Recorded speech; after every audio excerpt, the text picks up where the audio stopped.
البدع والأهواء، أهل البدع العقائدية وأهل البدع السياسية.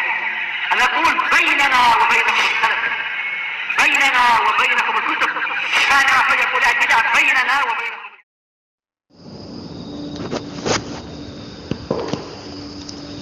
Bismillahirrahmanirrahim. Alhamdulillahilladzi arsala rasulahu bil huda wa dinil haq liyudhhirahu 'alad dini kullihi wa kafaa billahi syahida. Wa asyhadu an la ilaha illallah wahdahu la syarika lah iqraran bihi wa tauhida. Wa asyhadu anna Muhammadan 'abduhu wa rasuluh sallallahu alaihi wa ala alihi wa sallama tasliman mazida la nabiyya ba'dah. Ikhwani fid din, azzani wa jazakumullah.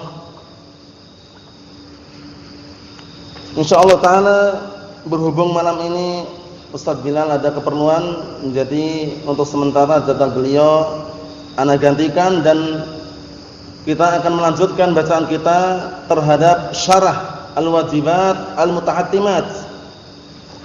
Syarah al-wajibat al-mutahattimat, yang mana terakhir kita ambil adalah mengenai syirik yang berupa ketaatan. Karena jenis-jenis kesyirikan sangat banyak sekali. Jenis-jenis kesyirikan sangat banyak sekali. Nah, jenis syirik ketaatan itu ternyata ada juga. Maksudnya bagaimana dikatakan syirik ketaatan itu? Maksudnya manusia mentaati para ulama, manusia mentaati para ahli ibadah dalam perkara maksiat. Sudah kita lewati kemarin ya. Itu maksudnya adalah apa?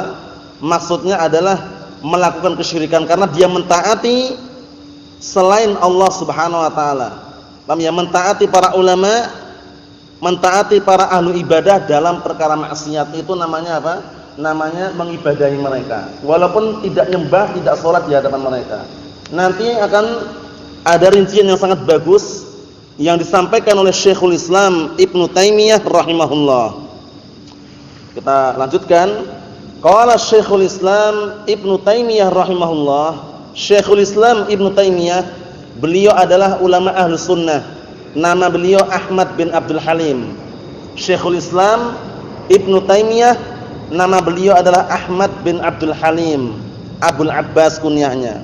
Beliau terkenal ya, Al-Harrani. Nah, beliau terkenal. Dan beliau juga memiliki murid yang tidak kalah terkenal juga, yaitu Al-Imam Ibnul Qayyim Al-Jauziyah rahimahullah.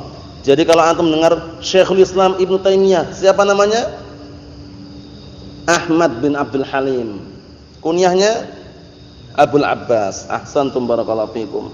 Nah, Al-Imam Ibnul Qayyim selaku beliau adalah murid Syekhul Islam, beliau dikenal dengan Ibnul Qayyim Al-Jauziyah, itu yang barakallahu fikum masyhurnya. Tapi namanya siapa sih namanya? Namanya Muhammad bin Abi Bakar. Muhammad bin Abi Bakar. Jadi Ibnu Qayyim itu namanya Muhammad bin Abi Bakar. Kunyahnya Abu Abdullah. Kunyahnya siapa? Abu Abdullah Muhammad bin Abi Bakar. Kalau bahasa Indonesianya gitu ya, Muhammad bin Abi Bakar. Nah, kalau bahasa Arabnya Muhammad bin Abi Bakar. Muhammad ini Abi Bakar, Abu Abdullah. Paham ya? Nah, Ibnu Qayyim Al-Jauziyah. Kita lihat kalamnya Syekhul Islam Ibnu Taimiyah. Qala Syekhul Islam Ibnu Taimiyah rahimahullah taala ala hadil ayah, mengenai ayat ini, ayat yang sudah kita lewati sebelumnya, tentang keberadaan orang-orang Yahud dan Nasara. Mereka menjadikan ulama-ulama mereka dan ahlu ibadah mereka rob-rob selain Allah. Jadi mereka mentaati ulama mereka, mentaati ahlu ibadah mereka dalam perkara maksiat. Itu orang Yahud dan Nasara. Nah, oleh karena itu apa? Mereka akan dicampakkan ke dalam neraka jahanam. Akan dicampakkan ke dalam neraka jahanam. Kita lihat. Wa haula'il ladzina ittakhadhu ahbarahum wa ruhbanahum arbaban. Mereka adalah orang-orang yang menjadikan ahbar, ingat-ingat. Ahbarun itu adalah ulamanya orang Yahud. Istilahnya ahbar. Ahbar pakai hak ya. Itu ulamanya orang Yahud. Ruhban ahlu ibadahnya orang Nasara. Ingat-ingat itu ungkapan yang sering muncul. Apa sih ahbar? Apa sih ruhban? Ruhban adalah apa? Ahlu ibadahnya orang Nasara. Ahbar adalah apa? Ulamanya orang Yahud. Paham ya? Itu istilah yang penting itu ya. Naam. Kata beliau, wa haula'il ladzina ittakhadhu ahbarahum wa ruhbanahum arbaban. Mereka orang-orang yang menjadikan ulama-ulama mereka dan ahlu ibadah mereka sebagai rabb-rabb, haitsu ata'uhum fi tahlili ma harramallah wa tahrimi ma ahallallah, yakununa 'ala wajhain. Kata beliau, maksudnya bagaimana dari sisi mereka mentaati, itu orang-orang itu orang Yahud dan Nasara mentaati ulama mereka, mentaati ahlu ibadah mereka di dalam menghalalkan perkara yang Allah Taala haramkan dan mengharamkan perkara yang Allah Taala halalkan. Itu ditinjau dari dua sisi. Dalam artian mereka dihukumi tergantung di salah satu dua sisi. Kata beliau, sisi pertama, yakununa 'ala wajhain. Mereka akan menjadi di atas dua sisi atau dua kemungkinan. Maksudnya orang-orang yang menghalalkan perkara yang Allah Taala haramkan atau mengharamkan perkara yang Allah Taala halalkan, kemudian malah mengikuti ulama tersebut. Ulama yang mengharamkan perkara yang Allah Taala halalkan atau menghalalkan perkara yang Allah Taala haramkan, itu berada di antara dua kemungkinan. Pertama, ahaduhuma an ya'lamu annahum baddalu dinallah fayatba'unahum 'ala hadzal tabdil. Perhatikan baik-baik ini yang pertama, bahwasanya mereka mengetahui, jadi mereka sudah tahu bahwasanya para ulamanya mereka itu mengubah agama Allah. Ini yang pertama. Jadi yang pertama, orang Yahud dan Nasara itu sudah tahu kalau ulama mereka dan ahlu ibadah mereka mengubah agama Allah. Tapi justru fayatba'unahum 'ala hadzal tabdil, mereka mengikuti di atas perubahan tersebut. Sudah tahu mengubah malah diikuti gitu loh. Nah, orang-orang yang seperti ini bagaimana? Mengikuti para ulama atau ahli ibadah yang mengubah agama Allah dalam keadaan yang mengikuti itu sudah tahu. Nah, perhatikan ya. Itu bagaimana kita lihat, fayaqtaqiduna tahlila ma harramallah au tahrima ma ahalallah. Akhirnya mereka meyakini menghalalkan apa yang Allah Taala haramkan dan meyakini pengharaman apa yang Allah Taala halalkan. Seperti itu ujung-ujungnya. Hukumnya apa? Hukumnya kita lihat, ittiba'an li ru'asaihim, karena dalam rangka mengikuti pemimpin-pemimpin mereka, pembesar-pembesar mereka, nenek moyang mereka. Tahu nenek moyang antum? Tahu siapa itu? Nenek moyang antum tahu? Antum tahu Khalid? Yusuf, mana Yusuf? Tahu nenek moyang? Siapa itu? Ya orang-orang terdahulu ya, mbah-mbah istilahnya gitu ya. Nah, dalam rangka mentaati pembesar-pembesar mereka.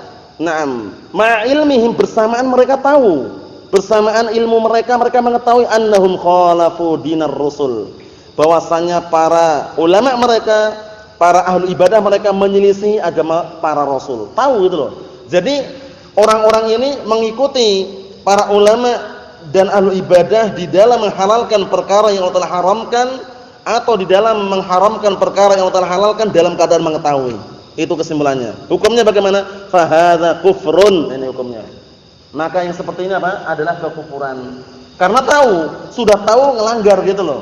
Perkaranya beda dengan orang yang tidak tahu. Kalau orang yang tidak tahu, maka nanti bisa jadi masuk dalam uzur. Ada uzur yaitu al-jahl, kan itu. Tapi ini tahu, maka merupakan bentuk kekufuran. Wa qad ja'alahu Allah wa rasuluhu syirkan, dan sungguh Allah dan Rasulnya telah menjadikan itu adalah apa? Kesyirikan.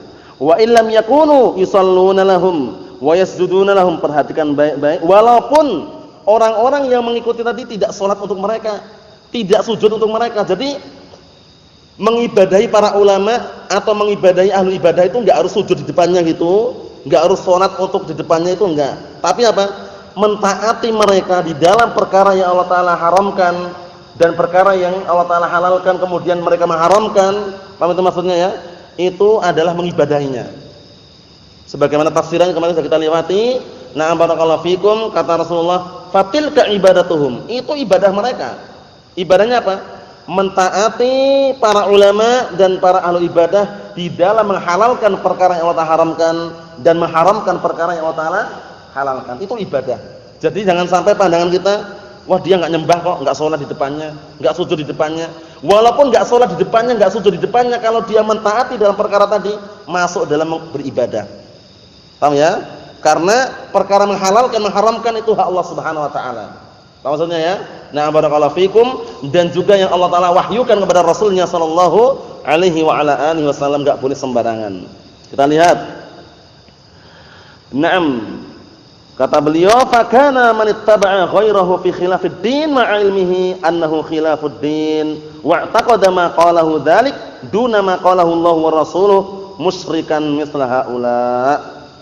Maka barang siapa yang mengikuti selainnya, maksudnya selain barakallahu fikum agama yang benar di dalam menyelisih agama, atau selain Allah dan Rasulnya di dalam menyelisih agama, bersamaan ilmunya dia bahwasannya perbuatan tersebut menyelisih agama, dan dia meyakini bahwasannya yang diucapkan itu jelas selain apa yang Allah Ta'ala dan Rasulnya ucapkan, musyrikan, maka dia menjadi musyrik seperti haula, seperti mereka. Man tashabbaha biqaumin fahuwa minhum. Barang siapa yang menyerupai sekelompok kaum, maka dia termasuk bagian dari mereka. Karena apa? Karena al-hukmu 'ala dzahir, hukum itu sesuai dengan zahirnya. Jadi kalau kita menghukum sesuatu, dilihat zahirnya bagaimana. Kalau dia punya dua zahir, kalau zahirnya punya dua, bagaimana ini? Dilihat zahir yang terakhir. Paham ya? Dia mengatakan kami ahlus sunnah, kami sunni salafi. Zahirnya mengucapkan, tapi ternyata di luar sana dia bersama orang-orang ahlu bid'ah wad dhalal, nyanyi-nyanyi, minum khamr, berjudi misalkan, atau melanggar syariat, melanggar as-sunnah. Berarti yang dihukum yang mana? Zahir yang pertama atau yang kedua? Yang kedua. Maksudnya itu ya, perlu diperhatikan, karena zahir itu memang benar, kita menghukumi ala zahir, tapi zahir yang mana gitu loh. Zahir yang paling terakhir yang dia lakukan. Maksudnya ya? Na'am barakallahu fikum. Seperti kisahnya Usamah bin Zaid. Usamah bin Zaid waktu itu ketika na'am barakallahu fikum membunuh salah seorang kufar, ya, dibunuh padahal sudah mengucapkan apa? La ilaha illallah. Rasulullah marah, mengingkari, mengatakan, "Ya Usamah, aqataltahu ba'da an qala la ilaha illallah?" Wahai Usamah, kamu bunuh dia padahal dia sudah mengucapkan la ilaha illallah. Naam, kemudian apa? Rasulullah pun marah dan mengatakan, barakallahu fikum, Usamah pun memberikan alasan, "Ya Rasulullah, dia tidaklah mengucapkan kecuali karena takut dibunuh atau karena menjaga hartanya atau yang semisalnya." Akhirnya Rasulullah pun marah mengatakan, "Apa kamu sudah membelah dadanya sehingga kamu tahu batinnya?" Gitu loh istilahnya. Maksudnya Rasulullah itu pengennya hukumi secara zahirnya gitu loh. Hukumi secara zahirnya. Ketika mau ditebas pakai pedang mengucapkan la ilaha illallah, itu hukum zahirnya. Ternyata setelah itu nanti dia memusuhi Islam, baru dihukumi dengan zahir yang kedua. Paham maksudnya ya? Seperti itu. Naam. Jadi al-hukmu 'ala dzahir. Naam. Jadi ini di dalam menghukumi Syekhul Islam pun berhati-hati sekali. Karena apa? Karena naam, al-hukmu 'ala syai' far'un an tasawwurihi, ini kaidah juga. Al-hukmu 'ala syai' far'un an tasawwurihi. Menghukumi sesuatu itu cabang dari gambaran dia terhadap sesuatu. Jadi kalau kita enggak punya gambaran, itu biasanya enggak bisa menghukumi. Jadi orang bisa menghukumi itu karena punya gambaran terhadap sesuatu. Apa maksudnya ya? Bagaimana misalkan barakallahu fikum hafizakumullah, nah bagaimana misalkan keadaan kelompok sesat yang ini dan itu misalkan, atau misalkan untuk menghukumi sesuatu yang sifatnya masih kita belum tahu orangnya. Bagaimana keadaan si fulan? Kita enggak tahu orangnya, enggak kenal si fulan, enggak pernah ketemu si fulan, enggak pernah menjumpai orang yang seperti si fulan, ya kita lebih baik wallahu alam. Paham ya? Wallahu alam. Tapi kalau kita tahu si fulan, oh ternyata si fulan itu sufi, atau ada orang yang semisal si fulan, keyakinan sufi, paham ya? Atau ada orang yang atau sudah pernah bertemu sama si fulan itu, barulah kita bisa menghukumi. Apa maksudnya ya? Jadi menghukumi sesuatu itu cabang dari gambaran dia terhadap sesuatu. Jadi kalau dia enggak punya gambaran, biasanya menghukumnya tidak tepat atau kurang benar. Kecuali kalau ada gambaran dengan tiga cara tadi ya. Gambaran itu bisa jadi bertemu langsung sama orangnya sehingga tahu keadaannya, atau barakallahu fikum mendapat kabar yang thiqah, terpercaya. Si fulan seperti ini. Nah, kita dapat kabar. Itu bisa menghukumi nanti karena dengan kabar yang terpercaya. Atau kita melihat orang yang semisal si fulan. Paham ya? Semisal perbuatannya, semisal keyakinannya, sehingga kita bisa menghukumi. Jadi kita bisa menghukumi sesuatu manakala ada gambaran tadi itu. Gambaran akan terwujudkan di barakallahu fikum dengan salah satu tiga perkara tadi itu. Gambaran akan terwujudkan dengan salah satu tiga perkara. Pertama, melihat langsung sesuatu tersebut sehingga kita bisa menghukumi karena gambarannya tahu. Yang kedua, dapat kabar yang terpercaya tentang sesuatu tersebut sehingga kita bisa menghukumi. Yang ketiga, melihat sesuatu yang serupa dengan sesuatu yang akan kita hukumi. Paham ya?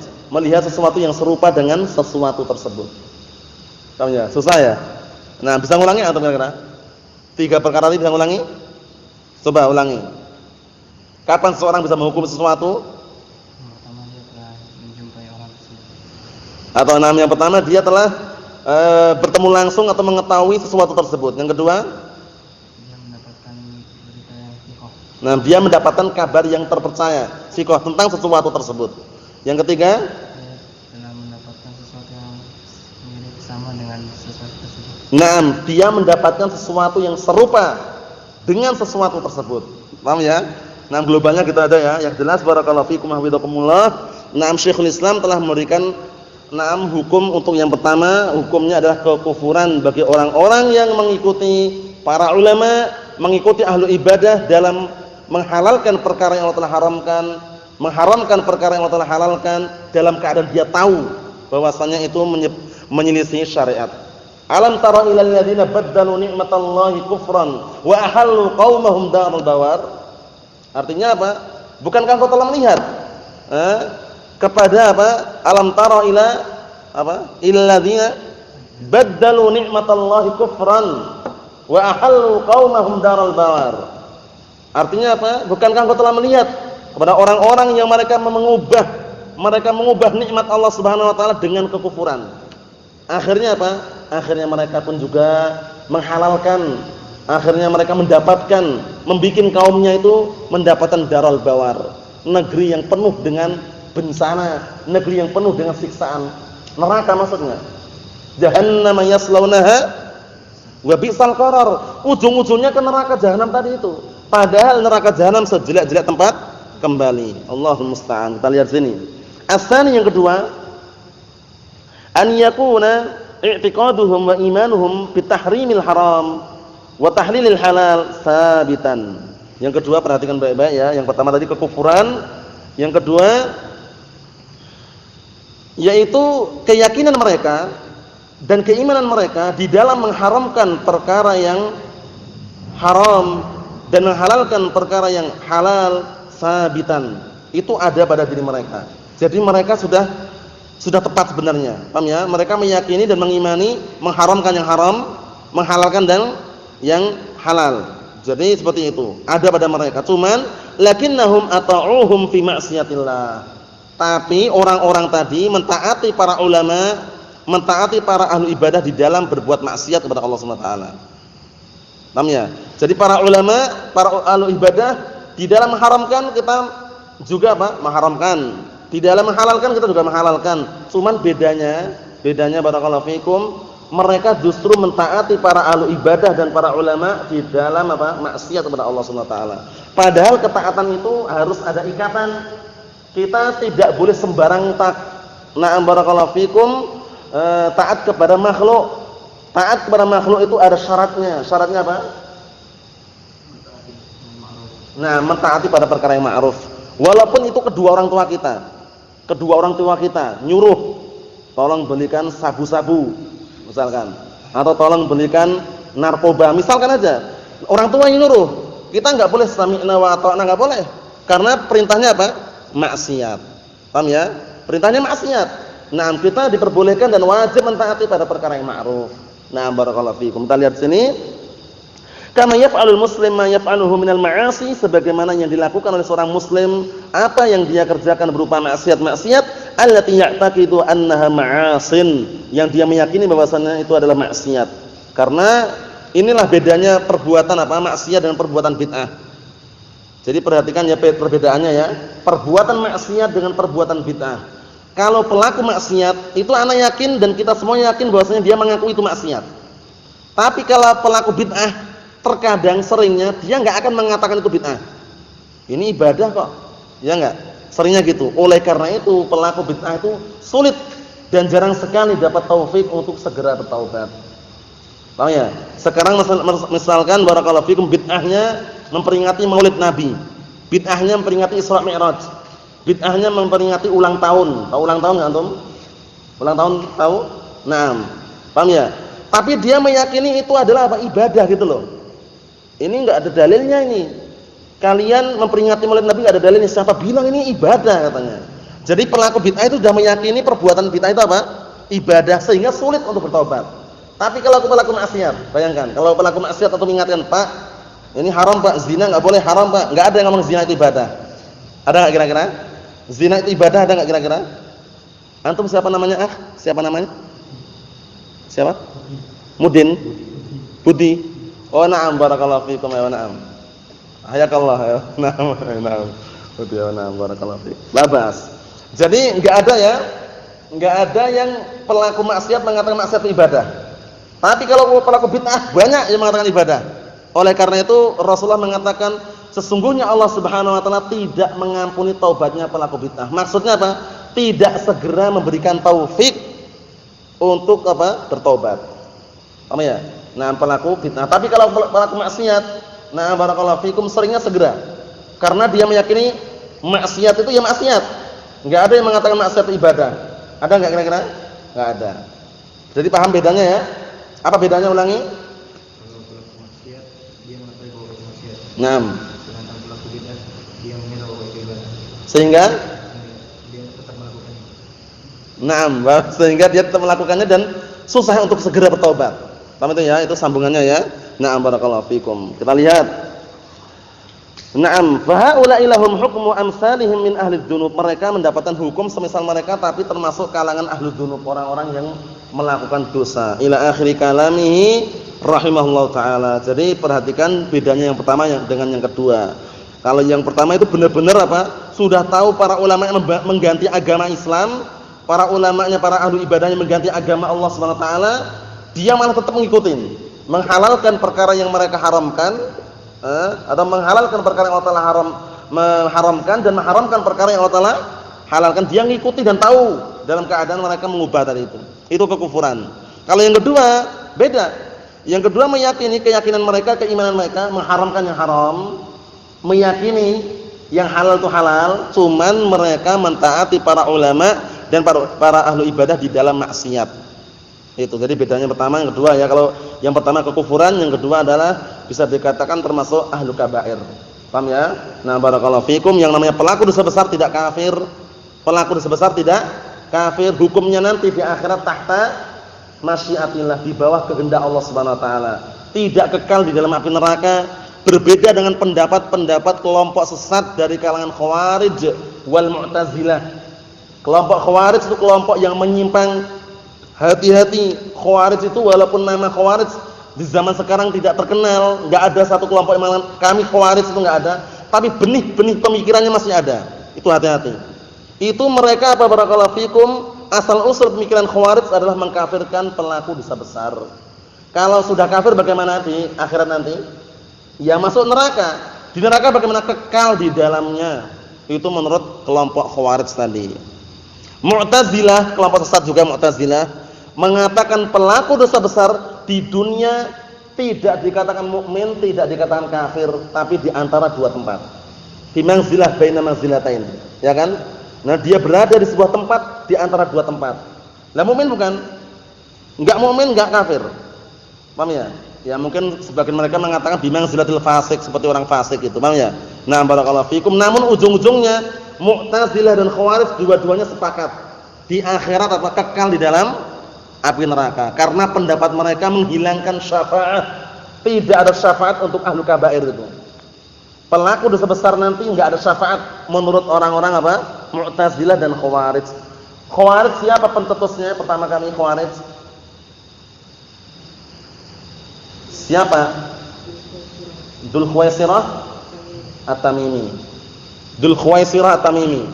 Nah, ini pencetus pemikiran Khawarij. Muncul sejak di zamannya Rasulullah. Oleh karena itu para ulama mengatakan awwalu bid'atin dhaharat fil Islam bid'atul Khawarij. Bid'ah pertama kali yang muncul dalam agama Islam bid'ah Khawarij. Yaitu muncul di zaman Rasulullah ketika Rasulullah membagi sebagian harta kepada sebagian sahabat yang lain. Sahabat yang sudah lama mengenal agama Islam dikasih sedikit. Sahabat yang baru-baru masuk Islam dikasih banyak. Ada orang yang iri.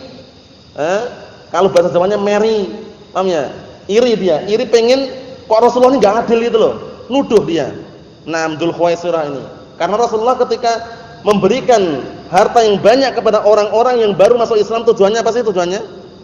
Ta'liful qulub, ya kan? Untuk melunakkan hati, biar senang dengan agama Islam. Tapi orang ini enggak paham orang ini tadi, Dzul Khuwaisirah ini. Langsung saja dia dengan mulut yang lancang langsung mengatakan, "I'dil ya Muhammad." Bayangkan itu. Enggak ngomong ya Rasulullah. Berbuat adillah engkau wahai Muhammad. Bayangkan, langsung manggil namanya, Dzul Khuwaisirah ini. Nah, kemudian di situ ada siapa? Ada Umar bin Khattab radhiyallahu anhu. Tahu sendiri, Umar bin Khattab radhiyallahu anhu, Abu Hafsin terkenal dengan apa? Ghirahnya, kecemburuannya terhadap agama Islam ini. Langsung dia marah, mengatakan, "Ya Rasulullah, da'ni an adriba unuqah."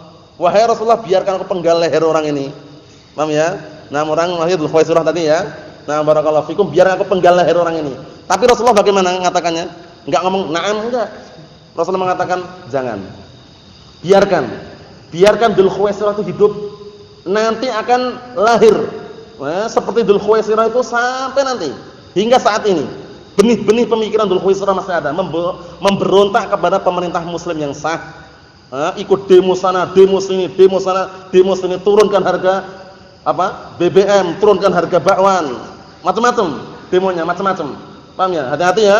Jangan ikut-ikutan. Barakallahu fikum, Allahul musta'an. Sampai yang seperti itu ada.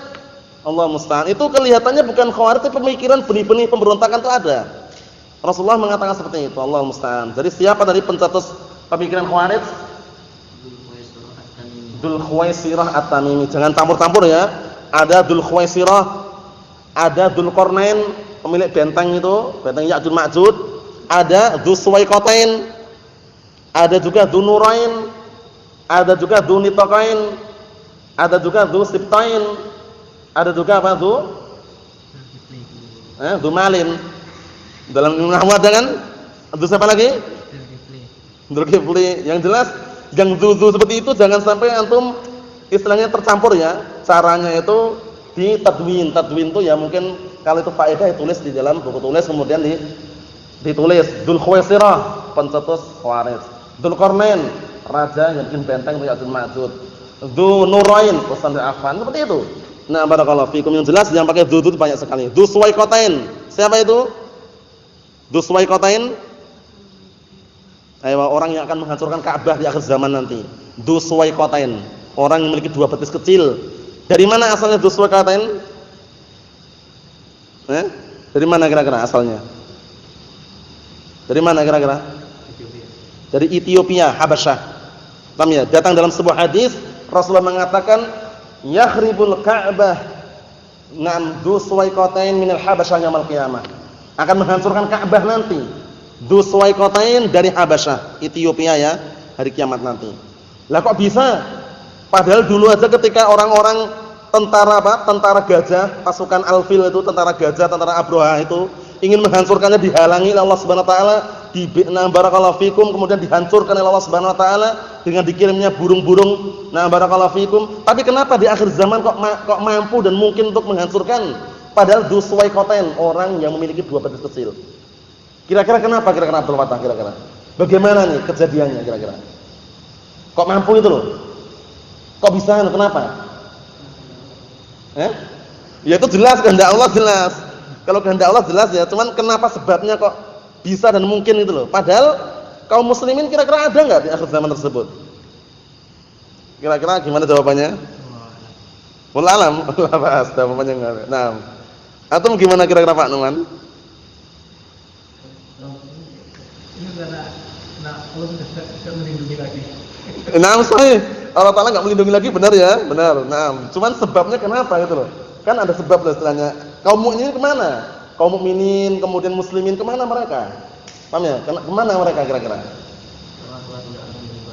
Nah, sudah tidak ada orang yang beribadah lagi.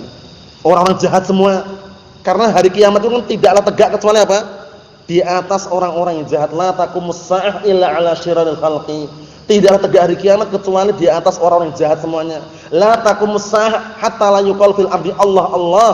Tidaklah tegak hari kiamat, kecuali apa? Tidak ada lagi di muka bumi yang mengucapkan kalimat la ilaha illallah. Enggak ada lagi orang mukmin muslim diwafatkan Allah Subhanahu wa taala. Tinggal orang yang jahat saja. Tinggal orang yang jahat, sehingga yang enggak ada yang menghalau. Semua dan kehendak Allah taala, cuman itu tadi di antara sebabnya. Apa maksudnya ya?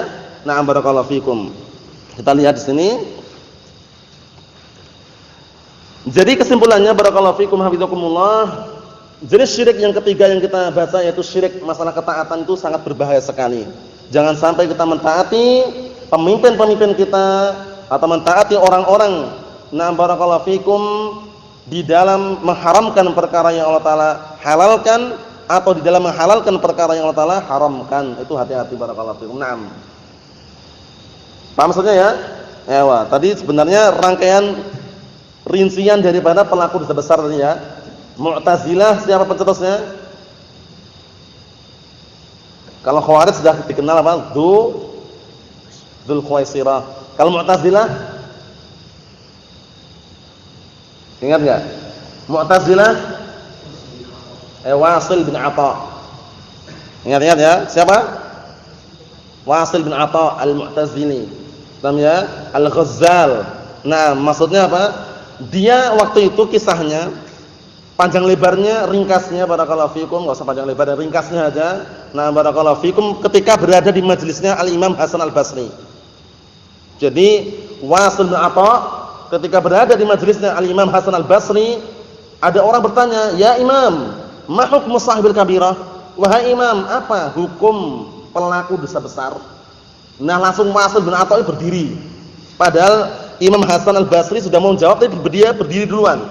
Berdiri mengatakan, "Shahibul kabirah la mu'min wala kafir walakinahu fi manzilah baina manzilatain," katanya. Pelaku dosa besar itu enggak mukmin, enggak kafir, tapi dia berada di sebuah tempat di antara dua tempat. Bikin orang bingung aja orang itu. Paham ya? Siapa tadi? Wasil bin Atha Al-Mu'tazili. Pandai bicara, pandai ngomong, kalau melanturkan kata-kata itu enggak usah tanya sudah. Paham ya? Cuman enggak bisa mengucapkan huruf ra. Antum bisa enggak? Huruf ra? Coba. Ayo, Dzul Allah Ustaz. Apa tadi? Wasil bin Atha itu enggak bisa mengucapkan ra, enggak bisa ra. Ya? Itu yang sahih kemarin sudah diralat ya, afwan ya. Dulu ana pernah nyebutkan Amr bin Ubaid, tapi yang sahih Wasil bin Atha. Amr bin Ubaid temannya. Jadi Wasil bin Atha itu punya teman namanya Amr bin Ubaid. Jago bicara juga, cuman kalau disebutin dalam terjemahnya itu dalam biografinya, Wasil bin Atha itu yang tidak bisa mengucapkan huruf ra. Yang mungkin dulu dihapus dengan ini ya. Kalau mungkin dulu pernah dengar ya. Ya tidak ana juga kan dulu atau dari yang lainnya. Yang jelas yang benar Wasil bin Atha. Wasil bin Atha, na'am barakallahu fikum, itu apa? Pandai bicara sehingga banyak yang tertipu tapi tidak bisa mengucapkan huruf ra. Antum bisa enggak? Coba. Ayo. Nah, Tolha bisa enggak Tolha? Coba. Bisa enggak? Coba. Ayo. Wasil bin Atha itu enggak bisa. Suatu ketika diperintahkan untuk mengucapkan apa? Burun. Burun itu semacam gandum itu ya. Dia pintar dia. Dia nyari kalimat lain yang semakna dengan bur. Burun, qamhun katanya. Paham ya? Itu kisahnya ada ya sebutkan dalam terjemahnya itu ya. Nah, mungkin bisa cek sini dalam Syiar A'lamun Nubala atau yang semisalnya. Nah, barakallahu fikum, kami juga lupa marji'nya di mana, cuman dulu pernah sebutkan di waktu dars di Damaj oleh Syekh Yahya Al-Hajuri wafaqahullah. Jadi Wasil bin Atha Al-Mu'tazili ini ketika barakallahu fikum bisa dikatakan karena pandai bicaranya itu walaupun enggak bisa mengucapkan huruf ra, dia pandai mencari kalimat yang lain itu loh. Burun, ada ra-nya enggak itu burun? Ada ra-nya, lari, qamhun. Artinya sama, burun dan qamhun hampir mirip, semacam gandum atau tepung. Nah itu, tapi jangan tertarik ya. Jangan tertarik karena dia adalah pembawa bendera Mu'tazilah. Itu Wasil bin Atha Al-Mu'tazili. Na'am barakallahu fikum, Allahul musta'an. Jadi kesimpulannya, pelaku dosa besar bagaimana di dunia? Kafir enggak? Di dunia. Kafir enggak? Kafir. Hati-hati. Jangan keliru ya. Pelaku dosa besar di dunia mukminun bi imanih naqisul iman. Itu pendapat Ahlus Sunnah wal Jamaah. Pelaku dosa besar di dunia bagaimana? Mukminun naqisul iman. Dia masih mukmin berkurang keimanannya. Itu di dunianya. Di akhirat bagaimana? Tahta masyiatillah, itu dihafalkan ya, dihafalkan, direnungi ya. Jangan sampai keliru nanti ya. Karena dalam rangka menyelisih pendapat Khawarij tadi. Kalau Khawarij mengatakan pelaku dosa besar di dunia bagaimana? Kafir. Mereka mempermisalkan seperti bilangan 10. 10 itu kalau dikurangi 1 berapa? Hisab 9, enggak dikatakan 10 lagi. Nah, orang mukmin sekali melakukan dosa besar enggak dikatakan mukmin lagi, kafir katanya. Kata orang-orang apa? Khawarij. Dipermisalkan seperti apa? adat atau bilangan 10 tadi itu. Allahul musta'an. Padahal pendapat yang sahih, pendapat yang selamat adalah pendapat Ahlus Sunnah wal Jamaah, pendapat pertengahan. Maksudnya bagaimana? Tidak terlalu berlebihan dalam menghilangkan keimanan pelaku dosa besar dan tidak terlalu berlebihan ekstrim di dalam menetapkan keimanan pelaku dosa besar. Karena di sana masih ada kelompok satu lagi ekstrim dia. Ekstrim itu sangat hulu berlebihan di dalam menetapkan keimanan pelaku dosa besar. Perhatikan baik-baik ya. Pelaku dosa besar imannya sempurna. Wah, seru lagi ini kan? Pendapat siapa itu? Siapa? Siapa? Bukan. Yang jelas atau maksudnya yang masyhur aja. Bukan. Siapa? Hah? Murji'ah. Murji'ah ya. Karena Murji'ah itu apa? Intinya antum beriman tuh ucapan saja cukup. Atau intinya meyakini saja cukup. Meyakini dan mengucapkan cukup, enggak perlu amalan. Jadi amalan-amalan maksiat enggak membahayakan keimanan. Antum minum khamar, berjudi, berzina, mabuk-mabukan, imannya sempurna. Enak kan? Menurut versi mereka iya enak. Paham ya? Murji'ah. Hati-hati ya. Murji'ah itu kelompok yang apa? Annahum yu'akhiruna al-amal an musammal iman. Itu ingat-ingat ya. Murji'ah itu kelompok yang mereka menghilangkan amalan dari definisi keimanan. Murji'ah terbagi menjadi 3. Paham ya? Murji'atul fuqaha, Murji'atul Jahmiyah. Masuk Jahmiyah juga bisa jadi mungkin. Nah, tapi Murji'ah yang inti tadi ya. Murji'ah apa lagi? Murji'ah al-Jahmiyah, Murji'atul fuqaha, Murji'ah apa lagi? Satu lagi, apa? Al-Karamiyah. Ahsan. Murji'atul Karamiyah. Semuanya sepakat bahwasanya amalan bukan bagian dari apa? Keimanan. Lah iman apa? Iman tuh yang penting hatinya, Mas, katanya. Kita maksiat seperti ini yang penting hatinya katanya. Dinasihati bolak-balik berkali-kali, dinasihati dia alasannya yang penting hatinya. Paham ya? Nah, mabuk-mabukan tuh enggak masalah, yang penting hatinya. Itu hati-hati. Paham ya? Itu bisa jadi kenapa pemikiran tadi itu Murji'ah tadi itu. Karena amalan enggak masuk itu loh. Amalan enggak masuk dalam definisi keimanan. Allahul musta'an. Padahal definisi keimanan menurut Ahlus Sunnah wal Jamaah, apa definisi keimanan menurut Ahlus Sunnah wal Jamaah?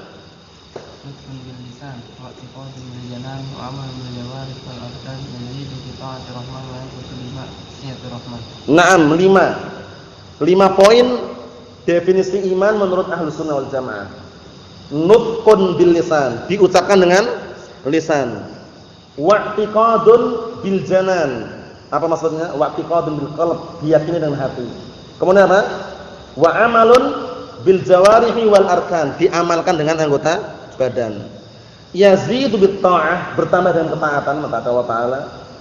Wa yanqusu bil ma'siyah, berkurang dengan kemaksiatan. 5 poin definisi iman menurut Ahlus Sunnah wal Jamaah. Antum bisa ngulangi? Bisa ngulangi enggak? Bisa ngulangi enggak? Bisa ulangi ya.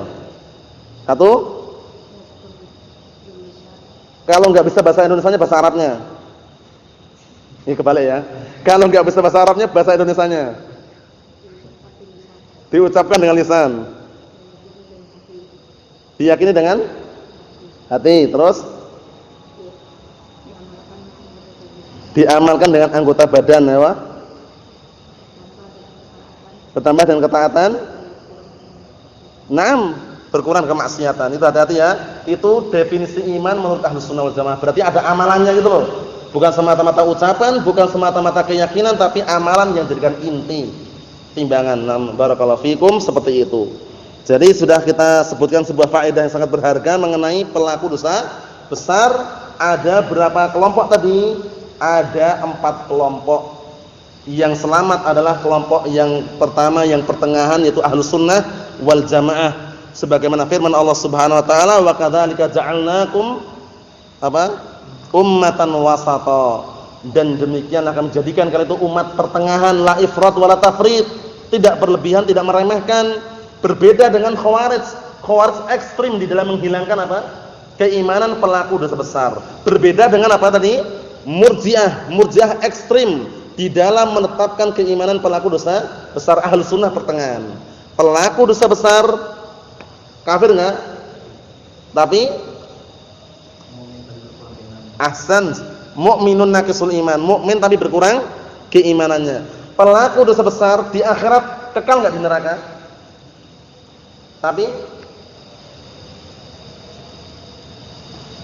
Tapi pelaku dosa besar di akhirat kekal enggak di neraka? Tapi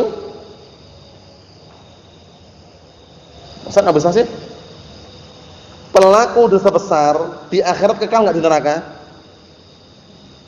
Imam Farid kekal. Allah musta'an. Dengarkan baik-baik. Tak ulang berkali-kali itu biar semakin melekat, bukan semakin menjauh, paham ya? Nah, pelaku dosa besar di akhirat kekal enggak di neraka? Tapi apa? Pelaku dosa besar kekal enggak di neraka khalid? Tapi sudah dikasih pancingan loh, tapi loh. Tapi jawabannya tapi di bawah kehendak Allah Subhanahu wa taala. Itu ingat baik-baik itu ya. Pelaku dosa besar di akhirat tidak kekal di dalam neraka, tapi di bawah kehendak Allah Subhanahu wa taala. Ingat-ingat ya. Di bawah kehendak Allah Subhanahu wa taala. Insya'a 'adabahu wa insya'a ghafara lahu. Jika Allah taala menghendaki mengadab, mengadab. Jika Allah taala menghendaki mengampuni, akan mengampuninya. Mafhum insyaallah ya. Nah, barakallahu fikum, itu pendapat Ahlus Sunnah wal Jamaah. Nasallaha an yuwaffiqana wa iyyakum lima yuhibbuhu wa yardah. Innahu waliyyu dzalik wal qadiru alaih. Subhanakallahumma bihamdika asyhadu an la ilaha illa anta astaghfiruka wa atubu ilaik. Walhamdulillahirabbil alamin.